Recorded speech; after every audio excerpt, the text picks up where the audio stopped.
Selamat datang di puncak karir. Pernah nggak sih kamu mikir, kenapa ya HP itu rasanya kayak nempel terus di tangan, susah banget ditaruhnya? Nah, jawabannya itu ada di sebuah konsep yang namanya ekonomi perhatian. Dan gimana cara dia? Ya, ngebajak otak kita.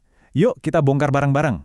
Kamu pasti tahu banget kan rasanya, awalnya cuma niat ngecek satu notifikasi, nggak kerasa udah 1 jam aja lewat buat nge-scroll. Rasanya tuh kayak ada magnet yang narik kita terus-terusan. Kalau kamu pernah ngerasain ini, tenang, kamu nggak sendirian kok.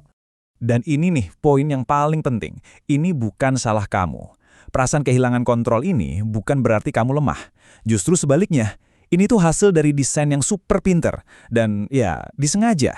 Perusahaan teknologi itu emang sengaja bikin produk mereka buat ngerebut dan nahan perhatian kamu selama mungkin. Oke, buat ngerti kenapa kita gampang banget kecanduan, kita harus jalan-jalan ke masa lalu, jauh banget ke masa lalu. Karena teknologi modern yang kita pakai sekarang ini sebenarnya lagi ngebajak sistem operasi otak kita yang umurnya udah ribuan tahun.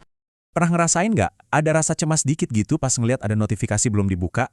Itu bukan kebetulan loh, otak kita tuh dari sananya emang diprogram buat memprioritaskan yang namanya sinyal sosial. Jadi pas kita ngabaikan itu, rasanya aneh, bahkan bisa terasa bahaya. Coba bayangin deh, buat nenek moyang kita di zaman batu dulu, dicuekin sama anggota suku itu bisa jadi masalah hidup dan mati. Nah, masalahnya otak kita ini belum sempat update secepat teknologi berkembang. Jadi pas HP kamu getar, otak purba kamu itu nggak ngelihatnya sebagai sekedar notif. Dia ngelihatnya sebagai panggilan dari suku, dan ngabain itu rasanya kayak risiko dikucilkan. Serem kan? Oke, jadi sekarang kita tahu nih, kenapa otak kita tuh rentan banget. Sekarang, yuk kita lihat gimana cara kerjanya. Anggap aja kamu bawa mesin slot kemana-mana, langsung di kantong celanamu. Nah, ini dia nih rahasianya. Kenapa mesin slot itu bikin nagih banget? Jawabannya, karena kita nggak pernah tahu kapan kita bakal menang. Prinsip yang sama persis dipakai di HP kamu. Tiap kali kamu nge-refresh atau nge-scroll, bisa jadi ada like, komen seru, atau video lucu, atau bisa jadi nggak ada apa-apa sama sekali.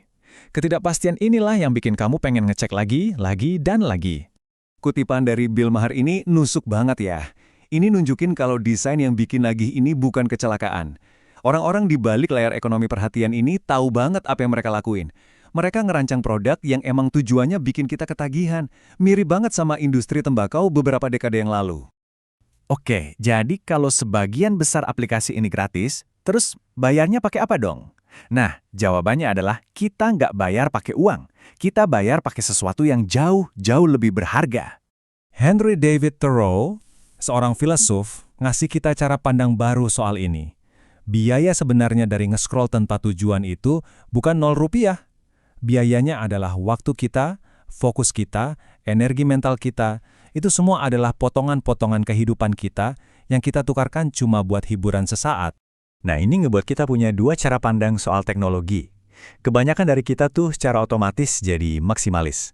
Kalau ada aplikasi yang nawarin sedikit aja kemudahan, ya kita pakai. Tapi seorang minimalis bakal berhenti dulu dan nanya, dari semua cara buat ngabisin waktu, apa ini beneran yang terbaik buat hidup gue? Oke, kita udah ngebahas masalahnya dari sisi otak purba, psikologi, sampai ekonomi.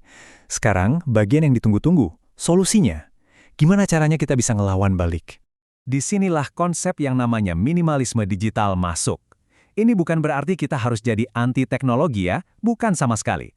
Sebaliknya, ini tuh soal pendekatan yang lebih sadar dan disengaja dalam milih alat digital mana aja yang benar-benar pantas dapat waktu dan perhatian kita. Jadi, intinya begini, daripada kita pasrah nerima semua teknologi baru yang muncul, seorang minimalis digital itu proaktif. Mereka milih beberapa tools aja yang beneran ngasih nilai lebih ke hidup mereka.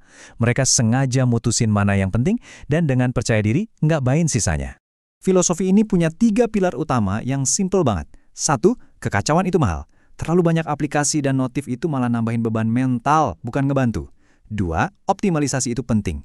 Pastiin kamu pakai tools yang tepat dengan cara yang paling efektif. Dan yang ketiga, kesengajaan itu memuaskan. Ada loh rasa puas yang dalam banget pas kita ngerasa pegang kendali atas hidup kita sendiri.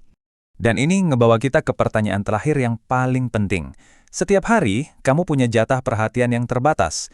Setiap menit yang kamu habiskan di feed yang nggak ada habisnya adalah menit yang nggak bisa kamu pakai buat mikir, buat orang yang kamu sayang, atau buat hobi kamu.